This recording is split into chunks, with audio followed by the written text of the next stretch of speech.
અને મહત્વના સમાચાર પર નજર કરીએ તો ડભોઈમાં ભાજપના 1500 કાર્યકર્તાઓ આમ આદમી પાર્ટીમાં જોડાયા। ચૈતર વસાવાની યાત્રામાં ભાજપ અને કોંગ્રેસના કાર્યકર્તાઓ જોડાયા।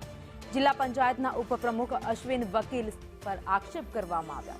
ચૈતર વસાવાએ નામ લીધા વગર જ ભ્રષ્ટાચારના આક્ષેપ કર્યા અને આરોપ લગાવ્યા। ભાજપના ચૂંટાયેલા સદસ્યોએ પોતાના ઘર ભર્યા છે। ચૈતર વસાવાની દારૂ ડ્રગ્સ મુદ્દે જનતા રેડ કરવાની પણ ચીમકી છે।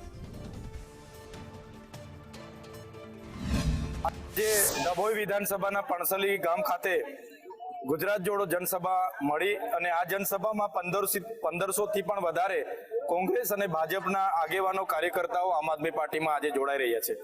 ત્યારે આજે ગુજરાતમાં 30 વર્ષથી ભારતીય જનતા પાર્ટીની સરકાર છે। અહીંયા ડભોઈની નગરપાલિકા હોય, આ ડભોઈ મત વિસ્તાર હોય, માત્ર ને માત્ર ભાજપના જે કોન્ટ્રાક્ટરો છે, એમના જે ચૂંટાયેલા પ્રતિનિધિઓ છે, એમણે જ પોતાના ઘર ભરવાના કામ કર્યા છે।